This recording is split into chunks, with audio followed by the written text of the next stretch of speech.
Let's jump into another deep dive. This time we're going to be talking about something a little different. Oh, Yeah, we're diving into the world of gardening. ooh, So fun. we found this blog post online by this guy, Ang, Okay. and he's this software developer who also has like a serious passion for gardening. I love that. I know, right? Yeah. So we're going to be looking at his experiment with a flower called Portulaca. Portulaca? It's also known as moss rose. Have you ever heard of that one? Yeah, they're gorgeous. They come in so many colors. Oh, wow. And the petals look like, well, like moss. Hence the name, I guess. Ah. But yeah, I've never actually grown them myself. What's Ang doing with them? So he actually managed to get them to bloom in just 30 days. Seriously, in 30 days, wow, that's fast. I know. It's crazy. His blog post is titled Notes on Gardening, Part 406, From Seed to Bloom in 30 Days with Portulaca. Okay, so he's documenting the whole process then. Is it on his website? Yeah, it's on qianmeng.org. Qianmeng.org, got it. So we're going to be looking at his process, what he did, and see what we can learn from it. I'm already intrigued. 30 days to bloom, that's gotta take some serious know-how. Right. So, like, one of the first things that he talks about is how he got his seeds. Oh, interesting. So where did he get them from? Well, he specifically chose to get his seeds from a local vendor. Local, huh? What was the reasoning behind that? He mentions that he wanted to avoid using any overseas vendors. Makes sense. Probably wanted to control for quality and shipping times, right? Yeah, exactly. He basically said that locally sourced seeds are more reliable. They tend to have a higher germination rate.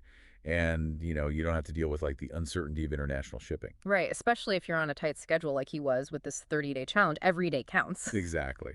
But even with good seeds, 30 days is still pretty ambitious. Did he mention anything else about his process? Yeah, so he talks about how sunlight was super crucial. Okay, how much sun are we talking? He made sure that his seedlings got at least 8 hours of direct sunlight every single day.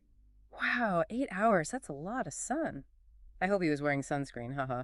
Yeah, but there's a catch. This experiment took place during monsoon season. Oh, no. That's got to be tough for a gardener. I know, right? Like, he couldn't control the weather. Yeah, monsoon season, that means heavy rains.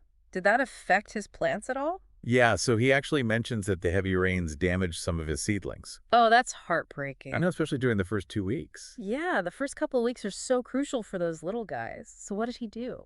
Well, he talks about how in the future, he would use like a net cover to protect the seedlings from the downpours. That's a good idea. Like I a know. little mini greenhouse, right? Yeah.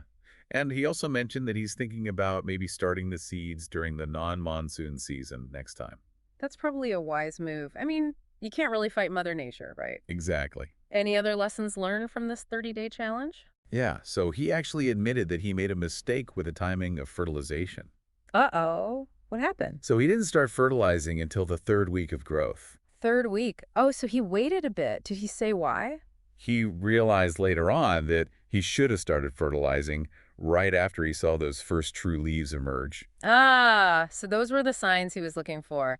And it sounds like missing that window had some consequences. Yeah, he believes that starting the fertilization earlier would have made them grow even faster. Interesting. So it wasn't just about the type of fertilizer, but also the timing. Exactly. So that's such a good point. I'm always so focused on the what that I forget to think about the when sometimes. And he also talks about how he would maybe use a seedling mix that was enriched with vermicompost. Vermicompost, what's that? It's basically decomposed worm castings. Worm castings. You mean worm poop? Yeah. Wow, that's pretty natural, all right. But I guess it makes sense. Worms are like nature's little composting machines, right? So he learned about the importance of timing, discovered a new kind of fertilizer, and was it anything else? Yeah, so actually through this whole experiment, he discovered the impact of microclimates in his garden. Microclimates, you mean like little pockets of different climates within his garden itself? Yeah. He realized that different areas had different, like, temperature, sunlight, and even wind. So even though it was all outdoors, there were these subtle variations that affected the plant growth. Yeah, isn't that fascinating? It is. You know, it's funny because he compares these microclimates to the controlled environments you can create in software development. That's interesting. Yeah, it's like he's finding these parallels between his two passions, It's like he's applying the same kind of methodical thinking to both gardening and software development. Exactly. It's all about planning, observation, and then making adjustments based on what you learn. And it's really cool to see that even though he's a software developer who's used to having a lot of control in his work, Right. he really prefers to nurture his plants in a more natural setting. Like he embraces the unpredictability of it all. Exactly. It's really cool. I'm loving this deep dive already. I'm starting to see my own garden in a whole new light. Me too. Yeah. Yeah, it's really interesting to see how he brings his his software development background into his gardening Mm-hmm. and how that methodical thinking really helps him. I wonder if it's, that he likes gardening because it's so different from his day job. Oh, that's an interesting thought. Yeah, like maybe he's drawn to the unpredictability of it. Makes sense. Yeah, because in software, you're always aiming for that, clean code, no bugs. Right, total control. Exactly.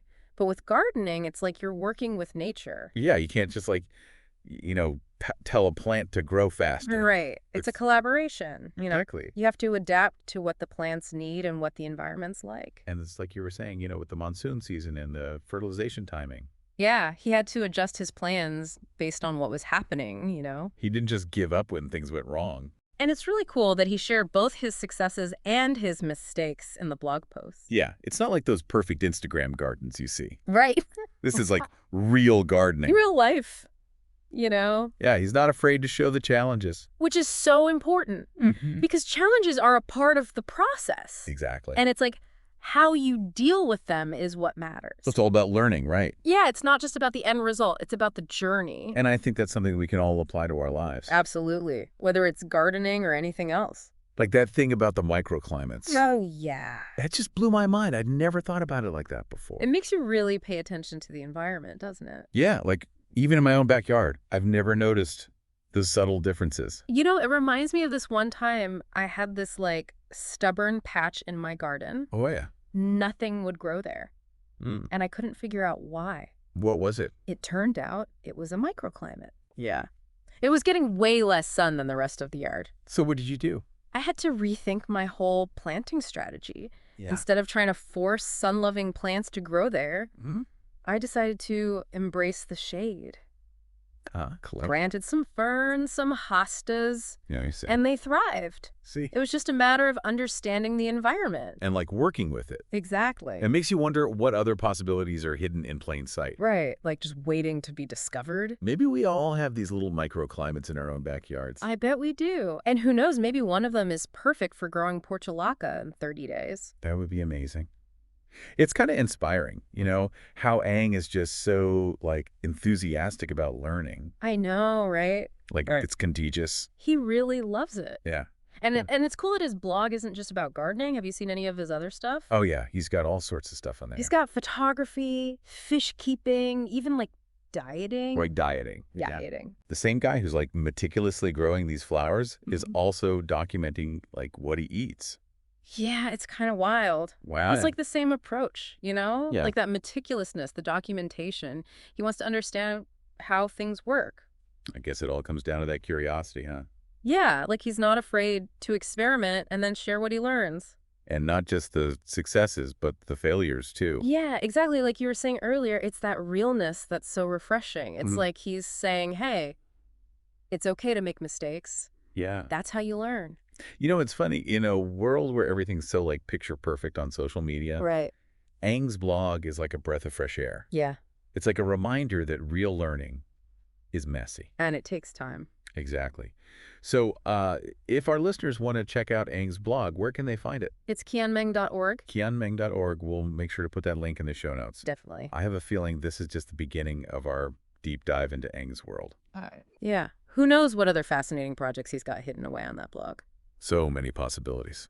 Well, that wraps up another deep dive. Thanks for joining us. And remember, keep exploring, keep learning, and maybe, just maybe, you'll discover your own passion for 30-day Portulaca blooms along the way. Happy gardening, everyone.